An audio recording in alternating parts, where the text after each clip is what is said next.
श्रीशैलेशरमणीयदर्शनम् मन्दहासरुचिराननाम्भुजम् पूजितं सुरनरोत्तमेरमुदा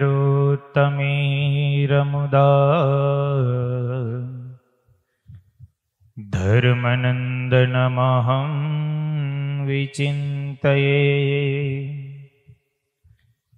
ओम अवतारिणी श्री स्वामिनारायणाय नमो नमः। श्री हरिकृष्णाय घनश्यामाय नमो नमः। श्री पूर्णपुरुषोत्तमाय नमो नमः। सहजानंद स्वामी महाराजनी जय।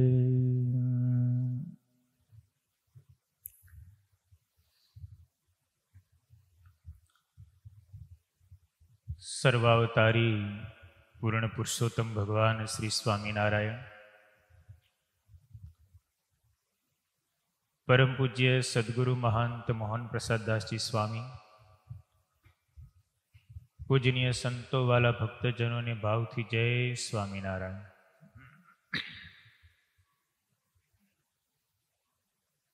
सर्वावतारी पूर्ण पुरुषोत्तम भगवाने सर्व जीवोना आत्यंतिक कल्याण माटे थईने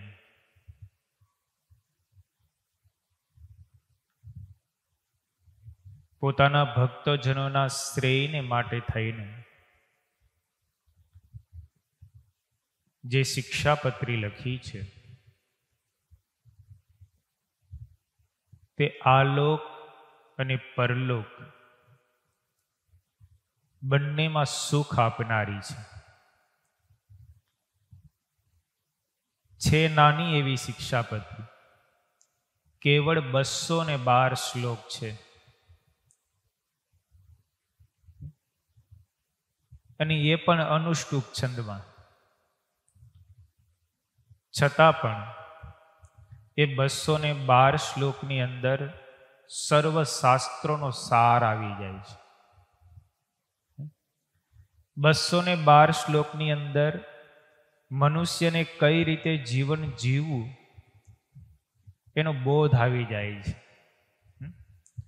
એ 212 શ્લોકની અંદર પશુઓનું, મજૂરોનું, નિમ્ન કક્ષાના વર્ણોનું, એ બ્રાહ્મણ, ક્ષત્રિય, વૈશ્ય કે શૂદ્ર સર્વના કર્તવ્યનું જ્ઞાન શ્રીજી મહારાજે 212 શ્લોકમાં આપી દીધું છે।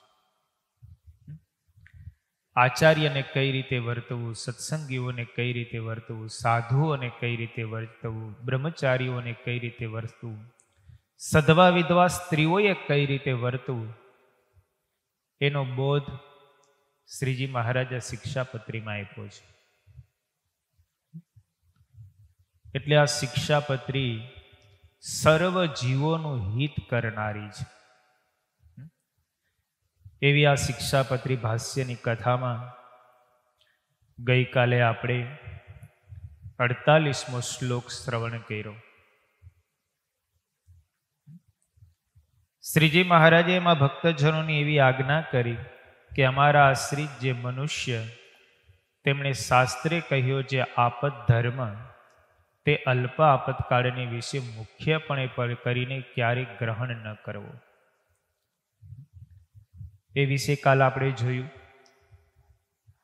આજે શ્રીજી મહારાજ આગળ 49મા શ્લોકમાં એવું લખે છે, પ્રત્યહમ તુ પ્રબોધવ્યમ પૂર્વમેવોદયાદ્રવે વિધાય કૃષ્ણ સ્મરણમ કાર્ય શૌચ વિધિસ્તતઃ। અમારા આશ્રિત જે સત્સંગી તેમણે નિત્ય સૂર્ય ઉગ્યાથી પ્રથમ જ જાગવું અને શ્રી કૃષ્ણ ભગવાનનું સ્મરણ કરીને પછી શૌચ વિધિ કરવા જવું। આપણને લાગે કે આ શિક્ષાપત્રીમાં તે વળી શું હશે? સ્વયં ભગવાન લખે છે તો એમાં તો જ્ઞાનનો ધોધ જ હોય ને, બીજું શું હોય. પણ શ્રીજી મહારાજે પોતાના ભક્તજનોને ક્યારે ઉઠવું, ઉઠ્યા પછી શું કરવું, પ્રાતઃવિધિ કેવી રીતે સંપન્ન કરવો, નાનામાં નાની ઝીણામાં ઝીણી આચાર સંહિતાની વાતો પણ શ્રીજી મહારાજે મુખ્યપણે આ શિક્ષાપત્રીમાં કીધી છે. આ શિક્ષાપત્રીમાં કેવળ આત્યંતિક કલ્યાણની જ વાતો નથી. આમાં પેલા તો માણસ બનવાની વાતો છે. આ શિક્ષાપત્રી એક આચાર સંહિતા છે, તમારે કેમ જીવન જીવવું, ચોરી ન કરવી, ખોટું ન બોલવું, સવારે ઉઠવું, જ્યાં ત્યાં થૂકવું નહીં, મળમૂત્રનો ત્યાગ જ્યાં ત્યાં ન કરવો, નાનામાં નાની ઝીણામાં ઝીણી મનુષ્યએ કઈ રીતે વર્તવું, એનો બોધ શ્રીજી મહારાજ આ શિક્ષાપત્રીમાં આપ્યો છે.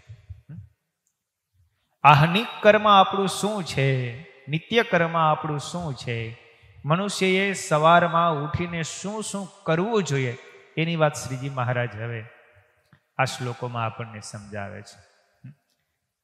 આપણે એવી રીતે નહીં વર્તતા હશું ત્યારે મહારાજે આવો બોધ આપ્યો છે, અથવા તો એ પ્રમાણે વર્તવામાં આપણી ચૂક વારંવાર થતી હશે ત્યારે શ્રીજી મહારાજ આ શિક્ષાપત્રીમાં આપણને આવો ઉપદેશ કર્યો હશે. મહારાજ એવું લખે, અમારા સત્સંગી તેમની નિત્ય પ્રત્યે સૂર્ય ઉગ્યાથી પ્રથમ જાગ્યું. ક્યારે ઉઠવું એ પણ કહી દીધું. એનો અર્થ એ છે કે સૂર્ય ઉગ્યાથી આપણે ઉઠતા નહીં હોય તો જ મહારાજને કેવું પડ્યું હશે. ઘણા ઘણા લોકો તો 11 વાગે ઉઠતા હોય, 12 વાગે ઉઠતા હોય. ઘોડની નાતના હોય ને એટલે એને સૂર્યના દર્શન થાય જ નહીં. સૂર્ય કઈ બાજુ ઉગે છે ને ખબર ન હોય, કારણ કે મધ્યાહન આવ્યો હોય ત્યારે તો એ જાગતો હોય. એટલે સૂર્યનો ઉદય કઈ દિશામાં થાય છે એનું જ એને જ્ઞાન ના હોય. આવા પણ લોકની અંદર જીવો છે, આખી રાત્રિ જાગતા હોય ને રાતના 3-4 વાગે પછી સવારે સુવે. નિશાચરોની પંક્તિમાં ભળનારા પણ લોકો હોય છે. 11, 12 વાગે ઉઠતા હોય ના. એ અમુકના એવા કામો હોય, અત્યારનો સમય એવો છે, રાત પાડી જોબ કરવા જતા હોય, એ લોકોની વાત આખી અલગ છે. એ તો એક પોતાનું કર્તવ્ય, પોતાની ફરજ, પોતાનો સમય પ્રમાણે એને વર્તવું પડતું હોય. પણ કાંઈ કામ ન હોય ને ખાલી ઓટે બેસવામાં, ગપ્પા મારવામાં આખી રાત્રિ પસાર કરી નાખતા હોય, એના માટેની આ વાત છે. અમુક પોતાની ફરજ કર્તવ્ય પ્રમાણે જાગવું પડતું હોય, રાત આખી પગી જાગતો હોય તો આપણે એમ કહેવાય નિશાચરની જ્ઞાતિનો છે. એને જાગવાની ફરજ છે તો એ રાત આખી જાગે, દિવસના એને સૂવું પડે. અમુકની નોકરીઓ એવી હોય, રાત પાડી હોય, તો એને રાત્રે કામ કરવા માટે જવું પડે. એ તો પોતાની ફરજ કર્તવ્યને નિભાવે છે. એટલે શ્રીજી મહારાજે અહીંયા કીધું સૂર્ય ઉગ્યાથી પ્રથમ જાગવું. દિવસ અને રાત્રિની ગણના હંમેશા સૂર્યને લઈને હોય. સૂર્યનો ઉદય થાય એટલે દિવસનો પ્રારંભ થાય, સૂર્યાસ્ત થાય એટલે દિવસ રાત્રિનો પ્રારંભ થાય. અહીંયા સતાનંદ સ્વામી ભાષ્યની અંદર એવું લખે છે કે સૂર્યના ઉદયથી 55 મિનિટનો જે સમય છે એને ઉષકાળ કહેવામાં આવે છે. સૂર્યના ઉદયથી 55 મિનિટનો જે સમય છે એને ઉષકાળ કહેવામાં આવે છે. ત્યાર પછી 57 મિનિટનો જે સમય હોય એને અરુણોદય કહેવાય. એ અરુણોદય આપણે થયો એવું એને કહીએ છીએ. ત્યાર પછી 58 મિનિટનો જે સમય છે એને પ્રાતઃકાળ કહેવાય. અને એ ઉદયકાળની પહેલાનો જે સમય છે એને બ્રાહ્મ મુહૂર્ત શાસ્ત્રમાં કીધું છે. અમારા જે આશ્રિત સત્સંગી હોય એમણે બ્રાહ્મ મુહૂર્તમાં ઉઠવું, એટલે કે સૂર્યનો ઉદય થાય એની પહેલા ઉઠી જવું. સૂર્ય ઉદય થાય ત્યારે ન ઉઠવું, કે સૂર્ય ઉદય થયા પછી પણ ન ઉઠવું, એની પહેલા ઉઠી નાહી ધોઈને પરવારી જવું. આચાર મયુખની અંદર એવું કહેલું છે, રાત્રિના છેલ્લાથી પહેલું મુહૂર્ત 2 ઘડીનું એને બ્રાહ્મણ નામ જાણવું. અને પ્રયાગરાજ પારિજાતની અંદર તો એવું કહેવાયેલું છે કે રાત્રિના છેલ્લા પ્રહરને જ બ્રાહ્મ મુહૂર્ત કહેવામાં આવે છે. 3 કલાકનો એક પહોર હોય, રાત્રિનો છેલ્લો પ્રહોર એને બ્રાહ્મ મુહૂર્તનો સમય આપ્યો છે. એટલે 3 થી 6 વાગ્યા સુધીનો જે સમય છે એ બ્રાહ્મ મુહૂર્તનો સમય કહેવાય. વેદનું અધ્યયન જેમણે કરવું હોય, જેમણે કોઈ પણ વિદ્યાને સંપાદિત કરવી હોય, ગાયન વિદ્યા હોય, સંગીત વિદ્યા હોય, વેદપાઠી બ્રાહ્મણો હોય, એ બધા જો આ 3 થી 6 વાગ્યા સુધીના સમયની અંદર વિદ્યાનું અધ્યયન કરે તો એને બહુ જ એ વિદ્યા વરે છે. કારણ કે શાંત સમય હોય, શાંત વાતાવરણ હોય. 9:30-10 વાગ્યાની આસપાસ સૂઈ ગયા હોય, 3 વાગ્યા સુધીની ઊંઘ પૂરી થઈ ગઈ હોય, મનમાં કોઈ પણ બીજા પ્રકારના વિચારો, ચિંતા કંઈ ન હોય ને એ સમયે જે અધ્યયન કરવામાં આવે તો એ 6 કલાકનું કામ 3 કલાકમાં આપે. પણ હવે તો જમાનો બદલાઈ ગયો, આખી રાત્રિના 12-12, 1-1, 2-2 વાગ્યા સુધી વિદ્યાર્થીઓ વાંચતા હોય. આખો દિવસનો થાક હોય, ઉજાગરા હોય, ચિંતા હોય ને બધી ભેગી થઈને રાત્રે આવી ને પછી ગમે એટલા ઉજાગરા કરીએ ને તો એટલું ફળશ્રુતિ ન મળે જેટલી તમને સવારમાં મળે. એટલે શાસ્ત્રકારોએ બહુ સમજી વિચારીને, ઋષિ મુનિઓએ પોતાનું ચિંતન કરીને અનુભવ દ્વારા એવું કહ્યું કે જેને વેદનું અધ્યયન કરવું હોય, જેને સંગીત, ગાયન આદિક વિદ્યાઓ પ્રાપ્ત કરવી હોય કે કોઈ પણ વિદ્યામાં પારંગત થવું હોય તો એણે બ્રાહ્મ મુહૂર્તની અંદર એ વિદ્યાનું અધ્યયન કરવું. પહેલા ગુરુકુળોની અંદર ઋષિ મુનિઓ સવારમાં વહેલા ભણાવતા. 4:30 વાગે, 4 વાગે પાઠ શરૂ થઈ જતા. અને એ પાઠ અને એ સમય એક વાર બોલે ને બીજી વાર શિષ્ય 2 વાર બોલે ને તો એ કંઠસ્થ થઈ જતું. સવારમાં તમે પાકું કરો તો એ ઝડપથી પાકું થાય. રાત્રે તમે ગમે એટલી વાર ગોખો તો એટલું બધું ગોખાય નહીં. કારણ કે ત્યારે આપણા મનના વિચારો એકદમ શાંત હોય, મન નિર્મળ હોય અને એ સમયે તમે જે પણ કંઈ અધ્યયન કરો તો એ તુરંત અધિક ફળને આપનારું થાય છે. એટલે સતાનંદ સ્વામી કહે છે કે બ્રાહ્મ મુહૂર્તની અંદર નિંદ્રાનો ત્યાગ કરી અને એ સમયે જાગી જવું. જે સમયે નિંદ્રા નથી કરતો એને પ્રાયશ્ચિત કરવું. એ બ્રાહ્મ મુહૂર્તની અંદર જે ઊંઘો રહે છે એને શાસ્ત્રકારોએ પ્રાયશ્ચિત બતાવ્યું છે. બ્રાહ્મ મુહૂર્તમાં જે નિંદ્રા કરે છે એ પાદકૃચ્છ નમનું વ્રત કરે તો જ એ શુદ્ધ થાય છે. એક પ્રકારનો અપરાધ છે, દોષ છે. એટલે બ્રાહ્મ મુહૂર્તમાં વહેલા જાગી જવું. પણ પછી ઘણા લોકો બહુ વહેલા ઉઠતા હોય. વ્રત હોય ને, વ્રત જેમ જેમ વ્રત થાય ને એમ ઊંઘ ઓછી થાય. ઊંઘનું કેવું છે, આહાર અને નિંદ્રા વધાર્યા વધે ને ઘટાડ્યા ઘટે. તમે રોજ 1 રોટલી ખાતા હો, પછી થોડાક દિવસો પછી 2 રોટલી શરૂ કરો ને તો પછી તમારી હોજરી ફૂલી જાય. એટલે તમારે 2 રોટલી જ ખાવી પડે. પછી 3 રોટલી શરૂ કરો એટલે પછી તમારી 3 રોટલી પેટ સમાર. 1 રોટલીમાં તમારું પેટ ભરાઈ જતું હતું, પછી તમે 3 ખાવા માંડો તો 3 પણ ચાલે. 15 દિવસ પછી 4 રોટલી ખાવાની શરૂઆત કરો ને તો 4 રોટલી પણ હોજરી પચાવવા માંડે. નિંદ્રાનું પણ એવું. તમે 5 કલાક ઉતાવો ને પછી ધીરે ધીરે એમ થાય કે આ તો ક્યાં જ કઈ કામ છે, રવિવાર છે, ક્યાંય જવું નથી, સૂઈ જાય. અડધી કલાક વધારો, પછી 5.5 કલાક ઊંઘ કરો ને તોય તમને ઘટે. થોડાક સમય પછી પાછો સમય વધારો, 6 કલાક, 7 કલાક, અમુક 8-8 કલાક સૂતા હોય તો પણ એને ઊંઘ પૂરી ન થાય. એટલે કહેવાનું એ છે કે આહાર અને નિંદ્રા વધાર્યા વધે ને ઘટાડ્યા ઘટે. જેમ આહાર વધે એમ નિંદ્રા પણ વધે.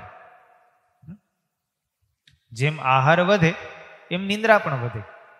વૃદ્ધાવસ્થામાં આહાર ઓછો થાય એટલે નિંદ્રાવસ્થા પણ ઘટતી જાય.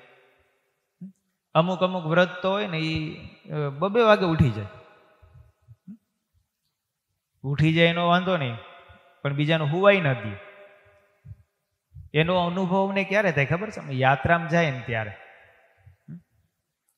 યાત્રામાં ગયા હોય ને, વ્રત હોય ને, આખો દિવસ પ્રવાસ કર્યો હોય, દર્શન કરવા માટે ચાલીને ગયા હોય, પગ દુખતા હોય, પ્રવાસનો થાક લાગ્યો હોય, સેજે યુવાન વર્ગના હોય એટલે ઊંઘ આવે.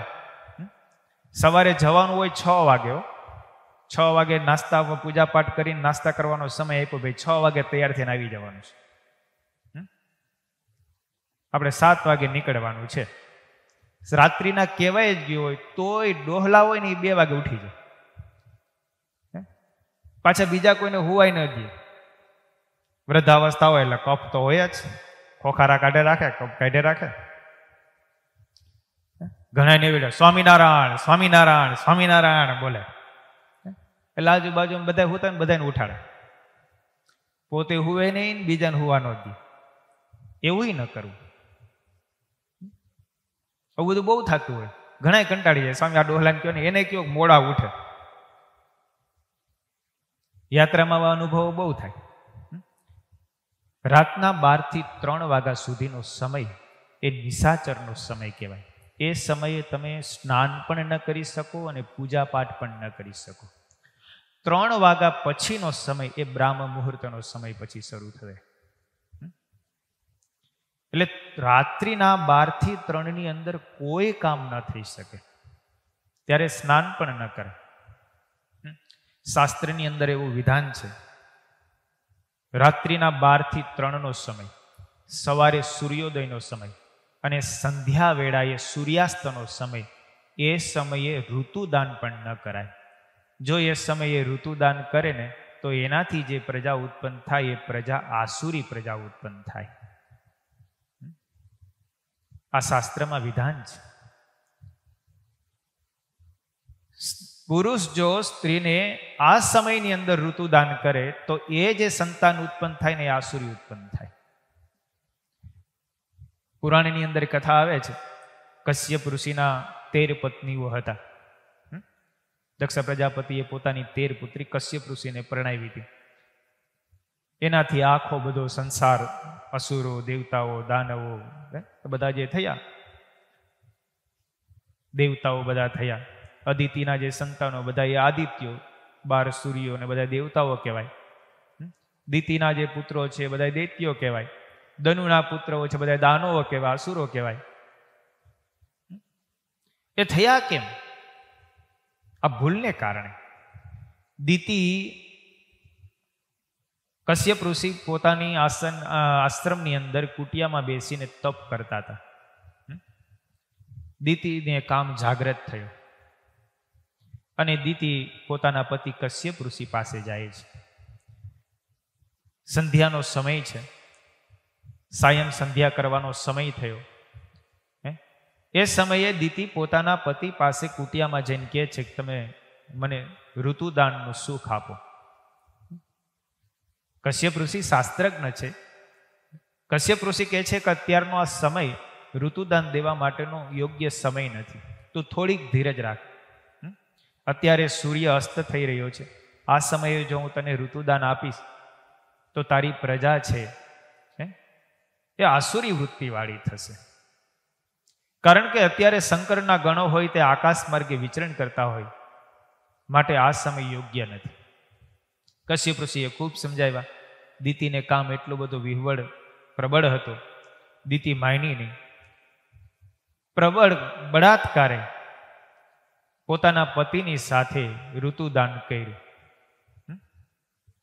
સંભોગ કર્યો અને એનાથી જે પ્રજા થઈ બધા દાનવો થયા પછી. એટલે શાસ્ત્રની અંદર આ વિધાન છે, સૂર્યોદયનો સમય હોય, સૂર્યાસ્તનો સમય હોય કે રાત્રિના 12 થી 3 વાગ્યાનો આસુર કાળ હોય, એ સમયે ઋતુદાન પણ ન કરવું. એટલે શ્રીજી મહારાજ અહીંયા શિક્ષાપત્રીમાં લખે છે કે અમારા આશ્રિત જે સત્સંગી હોય તેમણે સૂર્યોદય થાય એની પહેલા જાગી જવું અને જાગ્યા પછી શું કરવું તો કે ભગવાનનું સ્મરણ કરવું. જૂના જમાનાની અંદર સંતોની પરંપરાઓ હતી. સંત આશ્રમની અંદર કે સભા મંડપની અંદર કે સાધુ આશ્રમની અંદર બધા સંતોના આસનો હોય. વડીલ સંતો હોય 4 વાગે જાગે. 4 વાગે જાગે એટલે જાગતાની સાથે જ આસનમાં બેઠા બેઠા જ રામકૃષ્ણ ગોવિંદ શરૂ કરી દીધું. 4 વાગે જાગવાનો સમય હોય, રામકૃષ્ણ ગોવિંદ જય જય ગોવિંદ, હરે રામ ગોવિંદ જય જય ગોવિંદ. આસનમાં બેઠા હોય, આસન હંકેલું ન હોય, એટલે શું, રામકૃષ્ણ ગોવિંદ બોલે એટલે બધા પછી ધીરે ધીરે જાગવા માંડે. ભગવાનના સ્મરણની સાથે ઉઠવું. એટલે શ્રીજી મહારાજ અહીંયા કે સૂર્યોદય પહેલા ઉઠી અને પછી તરત જ ભગવાનનું નામ સ્મરણ કરવું, જેથી કરીને આપણો આખો દિવસ એ શુભમય પવિત્રમય વ્યતીત થાય. પછી કે સોચ વિધિ કરવા જવું. ભગવાનના સ્મરણ કર્યા પછી આસન સંકેલી અને પછી શૌચ વિધિ બહિર્ભૂમિએ જવું. એ શૌચ વિધિ સંપન્ન થયા પછી શું કરવું, હાથ કેવી રીતે ધોવા, એના માટે પણ સતાનંદ સ્વામી અહીંયા ભાષ્યની અંદર લખે છે કે શૌચ વિધિ પૂર્ણ થયા પછી 1 વખત માટીથી લિંગને, 3 વખત માટીથી ગુદાને, 10 વખત માટીથી ડાબા હાથને, 2 હાથ ભેગા કરી અને 7 વખત માટીથી ધોવા અને 3 વખત પછી માટીથી પગ ધોવા. આ રીતે સતાનંદ સ્વામીએ શિક્ષાપત્રી ભાષ્યની અંદર લખેલું છે. માટીથી 17 વખત હાથ ધુએ ત્યારે હાથની શુદ્ધિ થાય. ડાબો હાથ 10 વખત અને બંને હાથ ભેગા કરીને 7 વખત. પણ હવે થોડોક સમય બદલાનો, પરિવર્તન થયું, જીવન શહેરમાં થયા બધા. હવે સિટીની અંદર 10-10 માળના ફ્લેટની અંદર રહેતા હોય, માટી ક્યાં લેવા જાવી? માટીથી હાથ ધોવા જાય તો પછી ગટરો બધી ભરાઈ જાય, પાઇપલાઇન બધી નાની હોય. એ ગામડામાં સુલભ બને, પણ હવે ગામડામાં એ બધી સુવિધાઓ બધી બહુ થઈ ગઈ. ગટરની વ્યવસ્થાઓ કોઈ જગ્યાએ હોય, ન જગ્યાએ માટી ભરાઈ જાય વારે વારે. જ્યાં માટીની હાથ ધોવાની વ્યવસ્થા થઈ શકે એમ હોય અને એના નિકાલની પણ વ્યવસ્થા થઈ શકે એમ હોય, એવી જગ્યાએ માટીથી હાથ ધોવા એ સર્વશ્રેષ્ઠ છે. પણ અમુક જગ્યાએ પછી માટી ન હોય, સિટીમાં રહેતા હોય, તો પછી પાવડર હોય, સાબુ હોય, લિક્વિડ હોય, એનાથી હાથ ધોવા. પછી એમાં થોડોક વિવેક રાખો.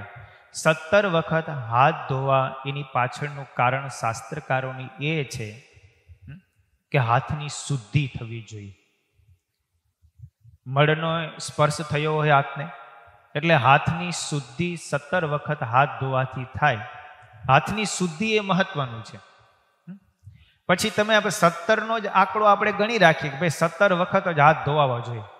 પછી પાવડરથી, સાબુથી તમે 17 વખત હાથ ધોવો તો અડધો હાબુ ખાલી થઈ જાય. લિક્વિડની બોટલ હોય સિટીની અંદર, શહેરમાં, અને લિક્વિડથી તમે 17 વાર લિક્વિડનું બટન દબાવો તો 17 વારમાં તો બોટલ હતી ખાલી. ત્યાં વિવેક છે. લિક્વિડ હોય, સાબુ હોય, એ તમે 4-5 વાર કે 6 વાર ધુઓ તો એની અંદર પણ તમારા હાથની અશુદ્ધિ હોય એ બધી દૂર થઈ જાય. દુર્ગંધ બિલકુલ ના આવે, તમારા હાથ સુગંધ થઈ જાય 5-6 વાર ધુઓ થાય. પછી 17 વખતનું જે પકડી રાખવું એ મહત્વનું. 17 વખત માટીથી એટલા માટે કે 17 વખત હાથ ધુઓ ત્યાં સુધીમાં તમારા હાથની જે અશુદ્ધિ છે એ દૂર થઈ જાય અને હાથ શુદ્ધ થઈ જાય, એ મહત્વનું છે. ઘણા લોકો પહેલા વહેલા શું આમ સંતો વિદેશમાં શરૂઆતમાં જતા ને, શરૂઆતમાં પહેલા વહેલા, તો પછી અહીંથી સંતો હાથ ધોવાની માટી ભેગી લઈ જાય. ભાઈ અહીંયા માટી ન મળે તો હાથ ધોવાની માટી ભેગી લઈ જતા હતા. કારણ કે જૂની રૂઢિ, જૂની પરંપરાઓ, પણ સમય સંજોગો અનુસારે શાસ્ત્રમાં કહેલી વાતને પણ થોડોક ફેરફાર કરવો પડે, એમાં પણ થોડોક બદલાવ લઈ આવવો પડે. ન લઈ આવીએ તો પ્રોબ્લેમ થાય. અહીંયા ઘણી વાર અમારે એવું થતું ને, આપણે અતિથિ ગૃહમાં નીચે સાર્વજનિક સંડાસ બાથરૂમ હોય તો અમુક જૂની રૂઢિના હરિભક્તો હોય એને માટીથી જ હાથ ધોવાની ટેવ હોય. ત્યાં સાબુ હોય કે કંઈ પણ હોય, પાવડર કે, એનો ઉપયોગ ના કરે. આજુબાજુમાં કે માટી પડી ને માટીથી ગેંડીથી હાથ ધો, ગેંડીમાં હવે એ પાઇપલાઇન તરત ભરાઈ જાય. એટલે જ્યાં જે પ્રમાણે, જેવી રીતે જ્યાં વ્યવસ્થા હોય એ પ્રમાણે એનો ઉપયોગ કરવો એ પણ એક વિવેક સભરતા છે. અને વિવેકપૂર્ણ એ બધી વસ્તુઓ કરી કહેવાય. સતાનંદ સ્વામી એવું લખે છે કે હાથની શુદ્ધિ માટે પાણીમાં રહેલી માટી તેનો ઉપયોગ ન કરવો. દેવ મંદિરની માટી હોય તો દેવ મંદિરની માટીનો પણ ઉપયોગ હાથ ધોવામાં ન કરવો. રાફડાની માટીનો ઉપયોગ ન કરવો. ઉંદરના દરની માટી હોય એનો ઉપયોગ પણ ન કરવો. શૌચ વિધિ કરતી વખતે બહિર્ભૂમિ જતી વખતે મૌન વ્રત ધારણ કરવું. અમુક અમુક લોકો તો સંડાસમાં બેઠા બેઠા સ્વામિનારાયણ સ્વામિનારાયણ બોલતા હોય. આ ઘણા એવા જોવા મળે હોય ને નમૂના. ભજન કરે સારી વાત, પણ ભજન કઈ જગ્યાએ ક્યાં કેવી રીતે કરવું એ પણ વિવેક છે. શૌચ વિધિ કરતા કરતા કઈ અહીંયા બરાડા ન પાડવાના હોય, કઈ ત્યાં મૌન વ્રત રાખવાનું. અમુક લોકો તો થોડીક પેલા શું બંધકોષની તકલીફ હોય એટલે સંડાસમાં વાર બહુ લાગે. અડધો અડધો કલાક, પોણો પોણો કલાક કોઈનો વારો આવવાનો જ દે. અને એવા પેલા વહી જાય એટલે પૂરું, બીજાને રાહ જ જોવાની નહીં. યાત્રામાં તો બહુ થાય. 50 સભ્યો હોય, સંડાસની વ્યવસ્થા 5, 7 કે 10 ની હોય, અને પેલા વેલા ગરી ગયો પછી એ સંડાસમાં તો કોઈ જવાનું જ નહીં, રાહ જ નહીં જોવાની, સૌથી છેલ્લે નીકળે.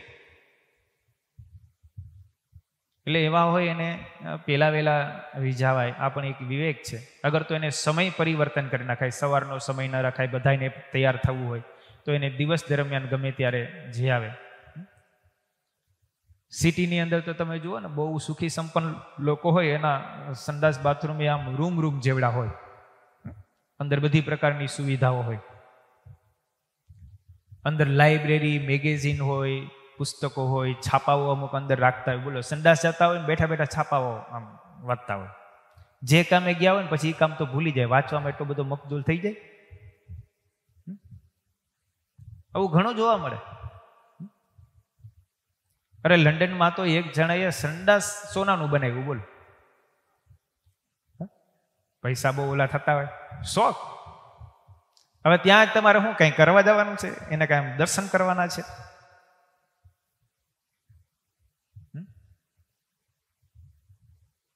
એટલે આવા પણ લોકો જગતની અંદર છે, નથી એવું નથી.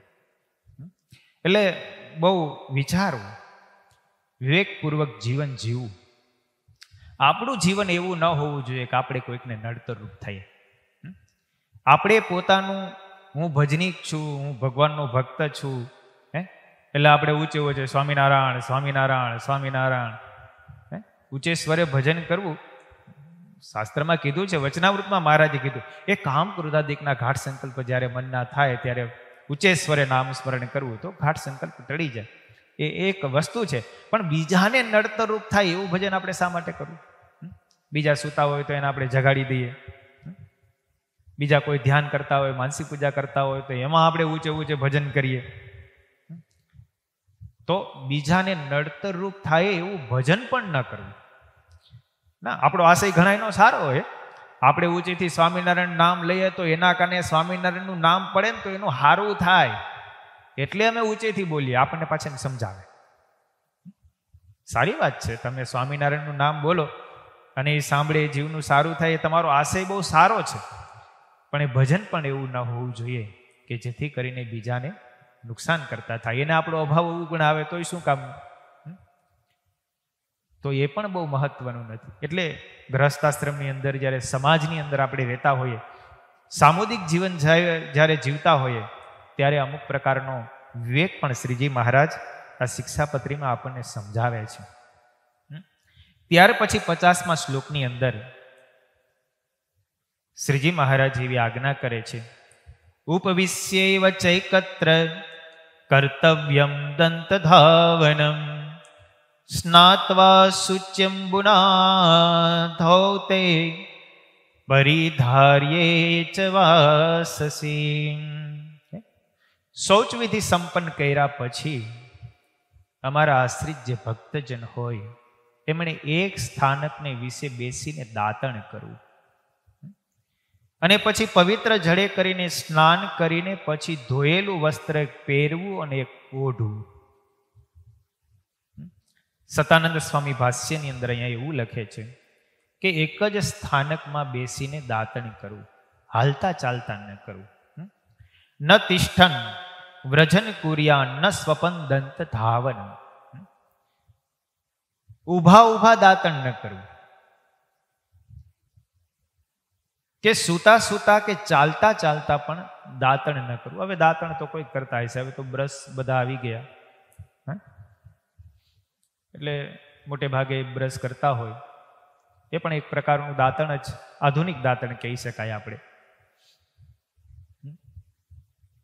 તો એ બેસીને કરવું એક જગ્યાએ.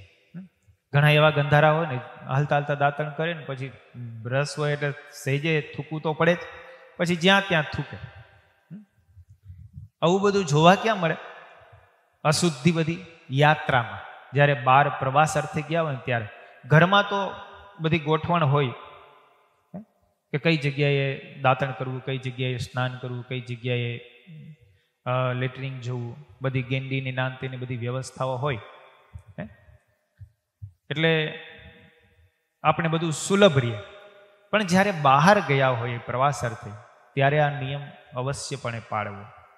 એક જગ્યાએ બેસીને દાતણ કરવું, ચાલતા ચાલતા ન કરવું. ઘણી જગ્યાએ આવું થતું હોય. આવું ક્યાં દેખાય? સંડાસ બાથરૂમની વ્યવસ્થાઓ એક હોય એટલે પછી દોઢ એકામાં અમુક થતા હોય. ગેંડી હોય ત્યાં બે ત્રણ જણા બ્રશ કરતા હોય, બે ત્રણ જણા બાથરૂમમાં હોય ત્યાં બધે સ્નાન કરતા હોય, પછી હાલતા ચાલતા ઊભા ઊભાના બધું થાય. પણ એ જગ્યાએ આ આજ્ઞા પાડવી ને એ થોડીક મહત્વની હોય છે. એક જગ્યાએ બેસીને જે દાતણ કરવું, એવી આપણે જગ્યા પસંદ કરી લઈએ, કોઈને નડીએ નહીં, ક્યાંય અશુદ્ધિ પણ ન થાય, અને એ જગ્યાએ બેસીને આપણે દાતણ કરીએ. ગ્રહસ્થના ઘરની અંદર મોટે ભાગે એવું હોય કે શૌચ વિધિ કર્યા પછી, સંડાસ ગયા પછી હાથ શુદ્ધિ માટેનો જે નળ હોય ને, ગેંડી હોય ને, ત્યાં જ આપણે ઊભા ઊભા બ્રશ કરતા હોય. મોટે ભાગે ગ્રહસ્થમાં આ જ સિસ્ટમ છે. પણ જે જગ્યાએ તમે સંડાસ જઈને હાથ ધોયા હોય, જે નળે, એ નળે મુખ શુદ્ધિ ન કરાય. તમે ગ્રહસ્થના ઘરની અંદર જાઓ, સંડાસ અને બાથરૂમ બંને બાજુમાં હોય, અને બહારની સાઈડમાં એક ગેંડી હોય, ગેંડી ઉપર અરીસો હોય. સંડાસ જઈને સીધા બધા ત્યાં જ હાથ ધોતા હોય, અને ત્યાં હાથ ધોવે અને પછી બ્રશ કરવાનો સમય થાય ને એટલે બ્રશ પણ ત્યાં જ ઊભા ઊભા કરે. બહારથી ફરીને આવ્યા હોય નોકરી ઉપરથી કે ધંધા ઉપરથી, પછી આવે એટલે તરત એ જ ગેંડીએ પાછા હાથ ધોવે, ન્યા મોઢું ધોવે, બાજુમાં નેપકિન ટીંગાતું હોય, અરીસો સામે હોય, વાળ ઓરવાનું ત્યાં હોય, સંડાસ જઈને હાથ ધોવાનું ત્યાં હોય, મુખ પ્રક્ષાલન કરવાનું ત્યાં હોય, અને બ્રશ કરવાનું ત્યાં જ હોય. એક જ ગેંડીમાં બધી ક્રિયાઓ થતી હોય. પણ એ યોગ્ય નથી. તમે જ્યારે મકાન બનાવતા હો ત્યારે એવી જ વ્યવસ્થા કરો કે સંડાસ જઈને હાથ ધોવાની ગેંડી અલગ જ થાય. એ ગેંડીએ પછી બીજું કર્મ ન કરાય. અશુદ્ધ નળ છે કે જ્યાં આપણે અશુદ્ધ થયેલા હાથને શુદ્ધ કરવા માટે થઈને જે નળનો ઉપયોગ કરીએ, એ જ નળે પછી આપણે મુખ પ્રક્ષાલન કરીએ, મોઢું ધોઈએ, બ્રશ કરીએ, એ યોગ્ય નથી.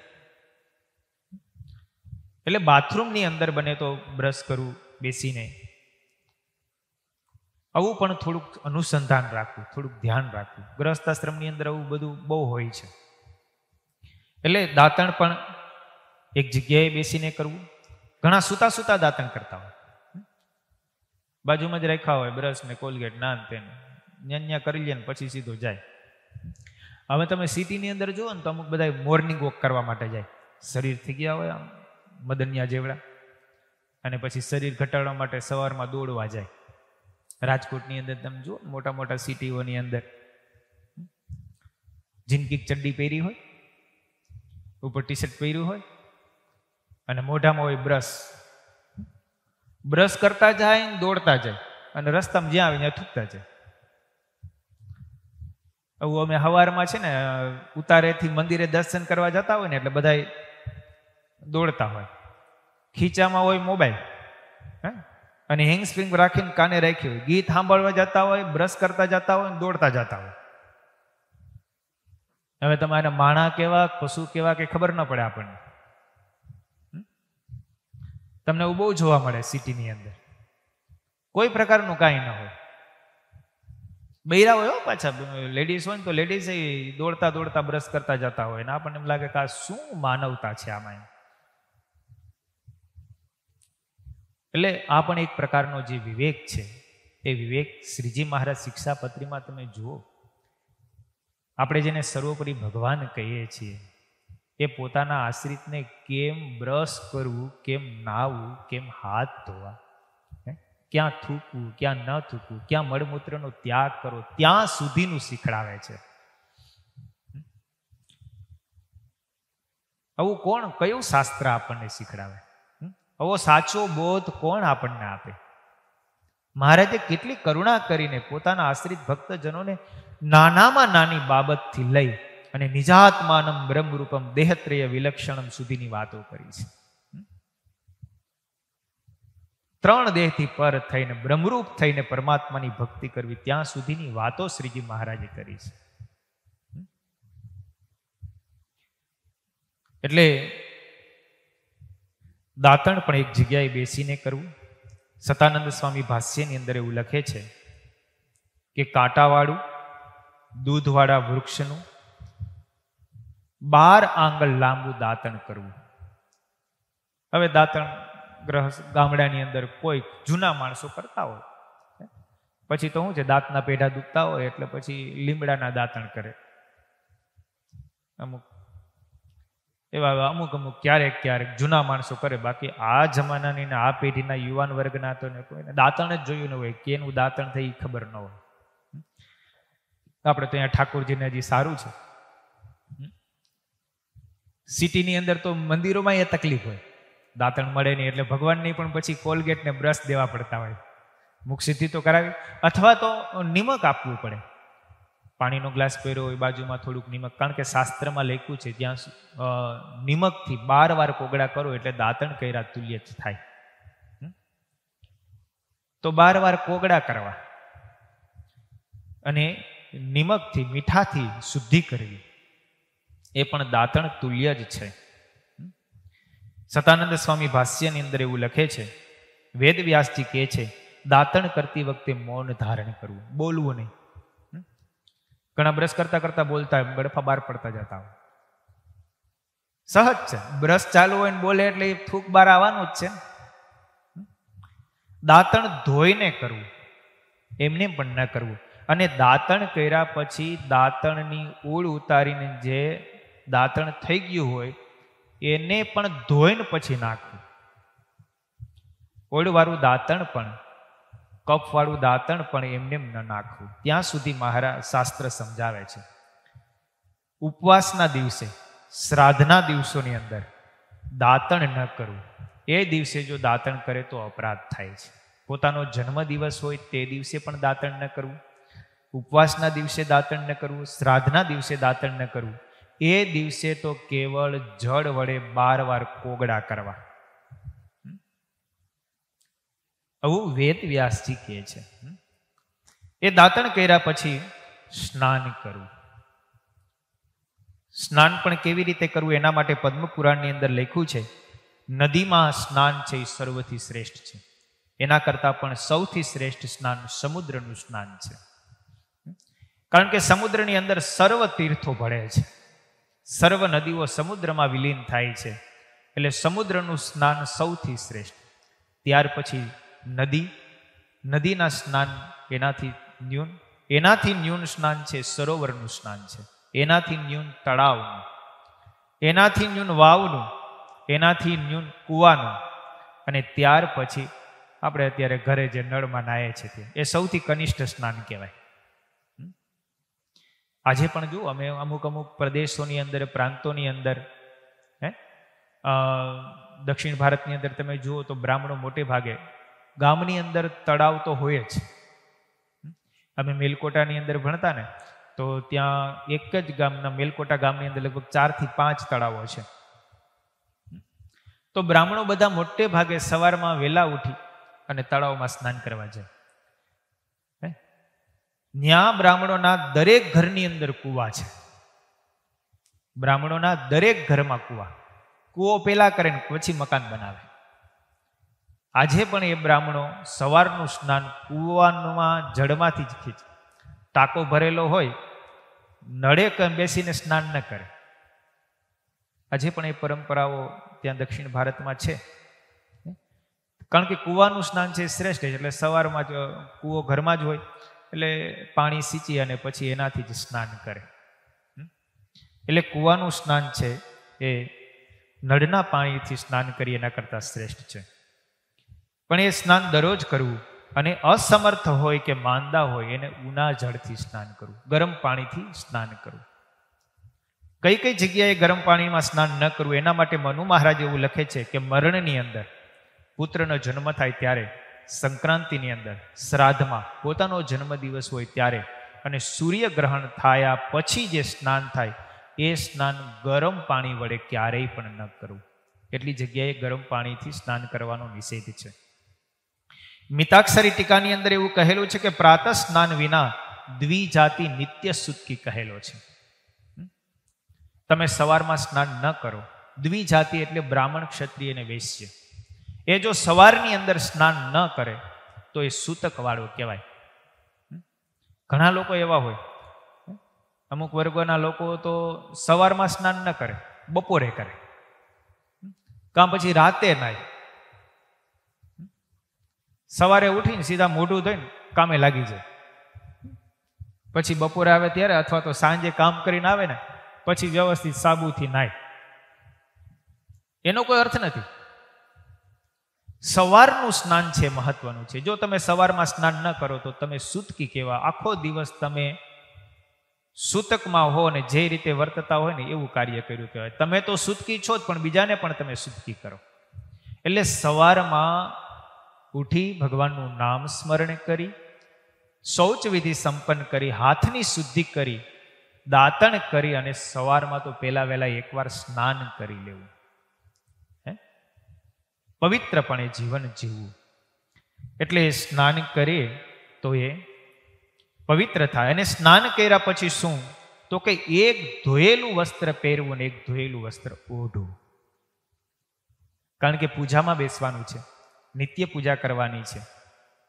એટલે સ્નાન કર્યા પછી એક ધોયેલું વસ્ત્ર પહેરવું ને એક ધોયેલું વસ્ત્ર ઓઢવું. પૂજાના વસ્ત્ર હંમેશા સિલાઈ વગરના હોવા જોઈએ, એવો નિયમ છે. એટલે અમે આ ધોતિયા છે ને આમાં સિલાઈ ન હોય કે. હવે તો ઓલા તૈયાર ધોતિયા થઈ ગયા એટલે એ સિલાઈ વાળું કે, પણ ધોતિયું પહેરે એ મહત્વનું છે.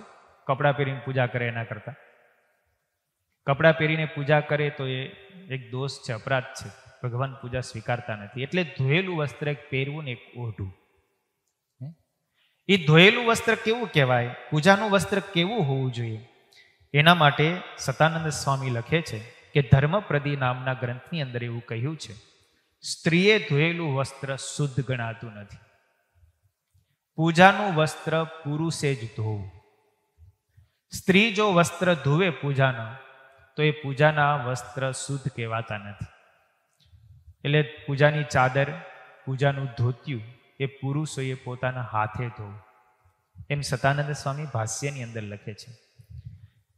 માટે પુરુષોએ ધોયેલું વસ્ત્ર પહેરવું.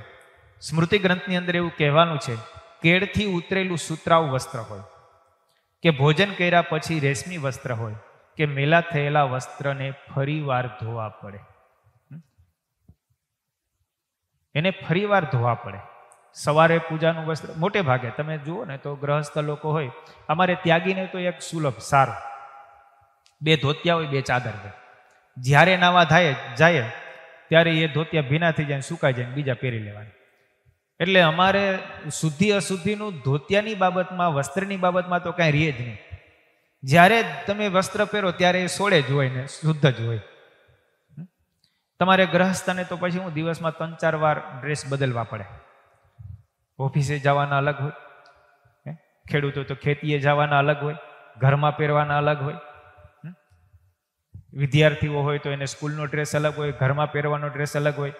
પાછો હાવ ઘરમાં 5 કલાક કે 6 કલાક રહેવાનો હોય તો એનો ડ્રેસ પાછો અલગ હોય, બરમુડા પહેરવાના હોય.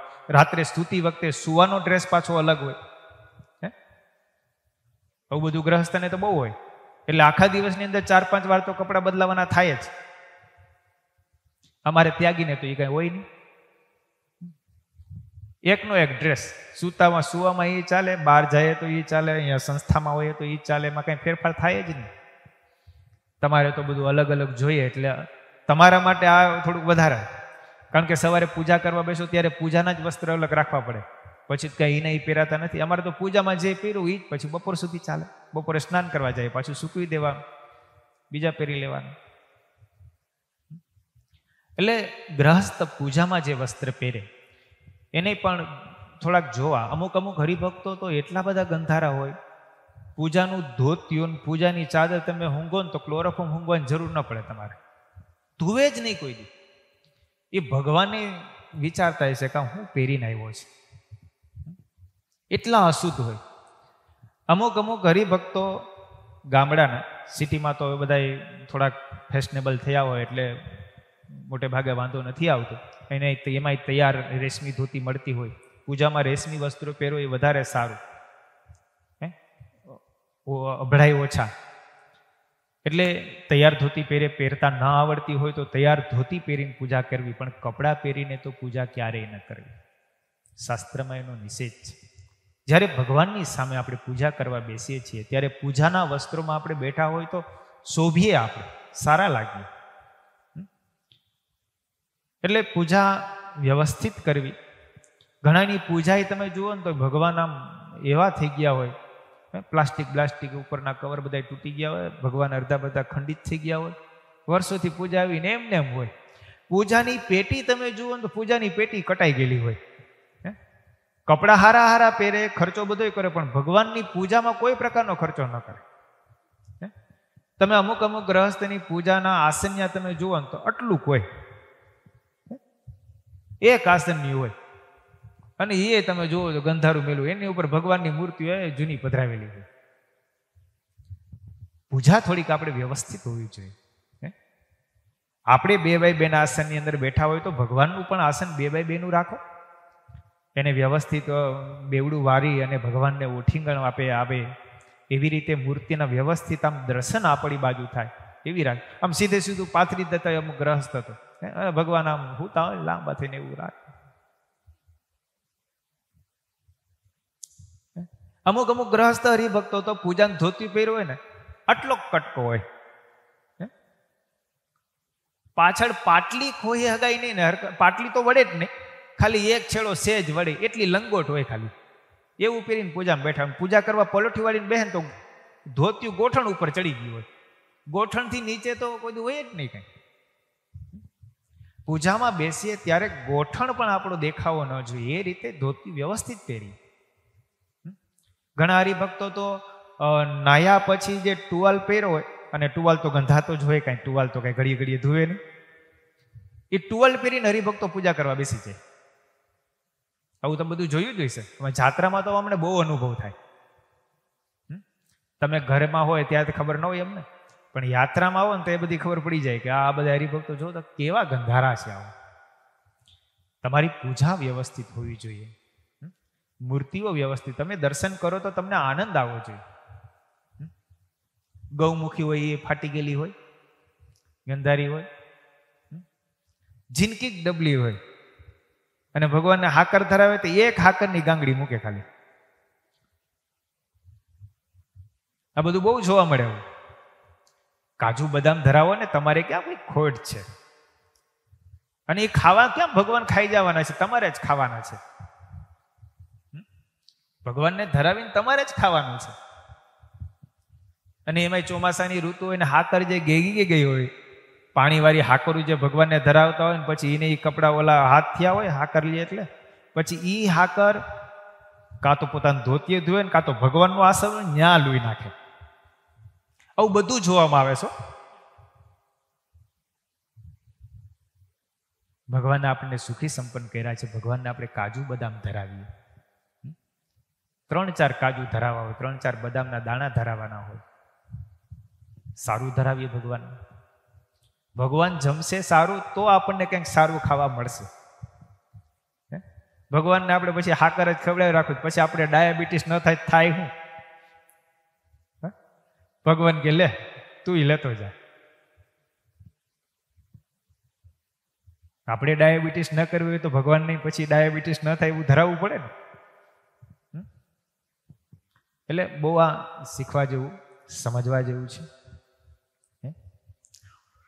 એટલે બહુ વ્યવસ્થિત નિત્ય કર્મ આપણું કરીએ, પૂજા સારી રીતે કરીએ, પૂજાના વસ્ત્રો સારી રીતે પહેરવીએ.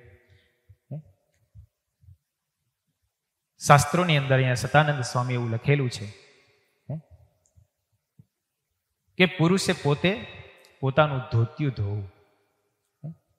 2-4 દિવસે કે અઠવાડિયે એકાદ વાર પૂજાના વસ્ત્રો આપણે ધોઈ નાખીએ. રોજે ન ધોઈએ તો કાંઈ નહીં, કારણ કે તમે અડધી કલાક કે 20 મિનિટ પૂજા કરતા હોય એટલી વાર પહેરી અને તમે મૂકી દીધા હોય. રેશમી વસ્ત્રો હોય, ઘણી જગ્યાએ અમુક પરિસ્થિતિ, સમય, સંજોગો એવા હોય, પણ ઘરમાં જ્યારે આપણે રહીએ છીએ, આપણી પાસે બધી પ્રકારની સુવિધાઓ ઘરમાં સુલભ છે, ઘરમાં સંક્રમણ હોય, સંકળાશ હોય તો સમજી શકાય. પણ જેના ઘરમાં મોકળાશ છે, અમુક હરિભક્તો તો પલંગ ઉપર બેહીને પૂજા કરતા હોય. પૂજા કરતી વખતે આપણું પૂજાનું આસન કે ઠાકોરજીનું આસન અન્ય કોઈ વસ્ત્રને ન અડે એ રીતે કરવું. ઘણા તો બેડિંગ ઉપર જે હોતા હોય ને એ જ બેડિંગ ઉપર પાછા પૂજા કરવા બેસી જાય. ના, અમુક પરિસ્થિતિ એવી હોય, માની લો કે આપણે યાત્રા કરવા માટે નીકળ્યા હોય, ક્યાંક પ્રવાસમાં ગયા હોય, તો ટ્રેનની અંદર પણ પૂજા કરવી પડે. એક આપતકાળનો ધર્મ છે, એક દેશકાળનો ધર્મ છે. એ દેશકાળના ધર્મની અંદર એવું બધું થાય અને એ કરવું પડે. અમારે સંતોને પણ ટ્રેનની અંદર નાની એવી જગ્યા હોય તો એમાં બેસીને ક્યારેક પૂજા કરવી પડે. અમુક સંજોગો એવા હોય તો ઊભા પણ ક્યારેક પૂજા કરવી પડે. ભગવાનને કંઈક ટીપાઈ જેવું કે કંઈક ડાઇનિંગ ટેબલ જેવું હોય એની ઉપર ઊભા રાખીને ક્યાંય બેસવાની પણ જગ્યા ન હોય, નીચે જગ્યા બહુ ખરાબ હોય, એ સંજોગો એવા બને. પણ એ આપતકાળનો ધર્મ છે. પછી ઘરની અંદર તમારે બધી પ્રકારની સુવિધા હોય ને એની અંદર પણ તમે કરો તો એ યોગ્ય નથી. શિક્ષાપત્રીમાં મહારાજ આગળ એવું લખે છે, ઉપવિશ્ય તત શુદ્ધ આસને શુચિભૂતલે અસંકીર્ણ ઉપસ્પૃશ્યમ પ્રાંકમુખમ વોત્તરામુખમ. મહારાજ 51ના શ્લોકની અંદર એવું કહે છે કે સ્નાન કર્યા પછી એક ધોતિયું પહેરવું અને એક ઓઢવું. પછી શું કરવું? તો કે પવિત્ર પૃથ્વીને વિશે પાથરું હોય અને શુદ્ધ અને કોઈ બીજા આસનને અડ્યું ન હોય એવું જે આસન એ ઉપર સારી પેઠે બેસી શકાય એમ બેસવું. અને આસન ઉપર બેસી અને કેવી રીતે, કઈ દિશામાં? તો કે પૂર્વ મુખે અથવા ઉત્તર મુખે બેસીને ભગવાનની પછી પૂજા કરવી. અહીંયા સતાનંદ સ્વામી ભાષ્યની અંદર એવું લખે છે કે આસન કેવું હોવું જોઈએ અને કઈ જગ્યા ઉપર બેસવું તો એ પવિત્રતા ગણાય. તો કે વસ્ત્રો ધારણ કર્યા પછી છાણ અથવા માટીથી નીપેલી જે ભૂમિ હોય એની ઉપર બેસીને પૂજા કરવી, અથવા તો દેવ મંદિરમાં પૂજા કરવી. તે ન હોય તો વાડી સાફ કરેલી જગ્યા ઉપર બેસી અને પૂજા કરવી. અને જ્યારે પૂજા કરવા બેસીએ ત્યારે અહીંયા શબ્દ લેખો સંકીર્ણ આસન ન હોવું જોઈએ. સંકીર્ણ આસન એટલે બીજાને અડેલું ન હોવું જોઈએ. કેવી રીતે? તો કે બીજા આસનને અટકેલું હોય તો પણ એ સંકીર્ણ કહેવાય. બહુ લાંબુ આસન હોય તો પણ એ સંકીર્ણ આસન કહેવાય. 2-3 જણા બેસી શકે એવડું મોટું આસન પણ સંકીર્ણ કહેવાય. પછી લખે છે કે રાજાનું આસન હોય એ આસન ઉપર બેસીને પણ પૂજા ન કરવી તો પણ એ સંકીર્ણ કહેવાય. અને દેવનું એક આસન હોય તો એવી રીતે પણ પૂજા કરવા ન બેસવું. ઘણા લોકો એક આસન મોટું રાખે, પછી અડધામાં દેવને પધરાવે ને અડધામાં પોતે બેસે, તો એ મર્યાદાનો ભંગ થાય. દેવનું આસન પોતાના આસનથી અલગ હોવું જોઈએ. એટલે એ આસનમાં આપણે એક આસન પાથર્યું હોય તો દેવનું આસન ડબલ હોવું જોઈએ, કારણ કે એ આપણા ઈષ્ટદેવ છે, આપણે એની પૂજા કરીએ છીએ. ઘણા હરિભક્તોને એવું હોય, પોતે બેસે એ આસન જાડું હોય અને દેવનું આસન એકદમ પતલું હોય ને સિંગલ જ હોય. એવું પણ નહીં. પોતાના આસન કરતા દેવનું આસન જાડું અને સારું હોવું જોઈએ. પદ્મ પુરાણની અંદર એવું લખેલું છે કે મનુષ્યો જો કામળીના આસન ઉપર બેસી અને પૂજા કરે તો એ સમગ્ર મનોરથોને પ્રાપ્ત કરે છે. મૃગ ચર્મના આસન ઉપર બેસીને પૂજા કરે તો એ મુક્તિને પામે છે. વાઘના આસન, ચામડાના આસન ઉપર બેસીને પૂજા કરે તો એ તપ અને લક્ષ્મીને પામે છે. પાંદડાના આસન ઉપર બેસીને પૂજા કરે તો એ આરોગ્યને પામે છે. માટે કહેલા આસન ઉપર બેસીને પૂર્વ મુખે અથવા ઉત્તર મુખે સન્મુખ જોઈને બેસવું અને પછી ભગવાનની પૂજા કરવી. અહીંયા વ્યાસ મુનિ એવું લખે છે કે રેશમી હોય, કામડીનું હોય, મૃગ ચર્મનું હોય, ધોયેલું વસ્ત્ર હોય, લાકડાનું હોય, પાંદડાનું હોય કે દર્ભનું આસન હોય, એની ઉપર બેસીને પૂર્વ મુખે અથવા ઉત્તર મુખે બેસીને પૂજા કરવી. એટલે શ્રીજી મહારાજે આ 4 શ્લોકોની અંદર આચાર સંહિતા થોડીક બતાવેલી છે. પ્રાતઃકાળે દિવસ ઉગ્યા પહેલા જાગવું, ઉગ્યા પછી ભગવાનનું સ્મરણ કરવું, ઉઠ્યા પછી સ્મરણ કર્યા પછી શૌચ વિધિ કરવા જવું, શૌચ વિધિ કર્યા પછી હાથની શુદ્ધિ કરવી, હાથની શુદ્ધિ થયા પછી દાંતણ કરવું, એક જગ્યાએ બેસીને દાંતણ કરવું, ત્યાર પછી સ્નાન કરવું, સ્નાન કર્યા પછી સ્નાન પણ ભગવાનના સ્મરણની સાથે કરવું. ભગવાને જે જે તીર્થોની અંદર સ્નાન કર્યું હોય એ તીર્થોને સંભાળવા, મોટા મોટા સંતોને યાદ કરવા. એ રીતે ભગવાનનું સ્મરણ કરતા કરતા સ્નાન કર્યા પછી એક વસ્ત્ર ધોયેલું પહેરવું અને એક ઓઢવું અને પછી પવિત્ર આસન ઉપર બેસીને પૂર્વ મુખે અથવા ઉત્તર મુખ રાખીને ભગવાનની પૂજા કરવી. અહીંયા સુધીનું મહારાજે બેઠાનું. પૂજા કરવા માટે તમે બેસી જાઓ, પછી પૂજા કેવી રીતે કરવી? તો અહીંયા મહારાજ કે પૂજા કર્યા પછી સર્વપ્રથમ આચમન કરવું. શ્રીજી મહારાજ આ શ્લોકમાં આચમન કરવાનું કહે છે. આપણે આ બાજુ પરંપરા બહુ ઓછી છે. જુનાગઢ પ્રદેશની અંદર ગુણાતીત પરંપરામાં સંતો કે હરિભક્તો કોઈ પૂજામાં આચમની નથી કરતા. પણ તમે ગુજરાત તરફ જાઓ તો ગુજરાતની અંદર આચમન કરવાની પ્રથા બહુ છે. શિક્ષાપત્રીમાં પણ મહારાજે કીધું છે, પૂજાની શરૂઆત કરીએ, તિલક ચાંદલો કરીએ તે પહેલા આચમન કરવું પડે. આચમન કરવાનો વિધિ સતાનંદ સ્વામી શિક્ષાપત્રી ભાષ્યમાં એવો લખે છે, જમણા હાથનો અંગૂઠો વચલી આંગળીના જમણા ટેરવાને અડાડીને આવી રીતના મુદ્રા થાય, ગોકર્ણ ટાઈપ.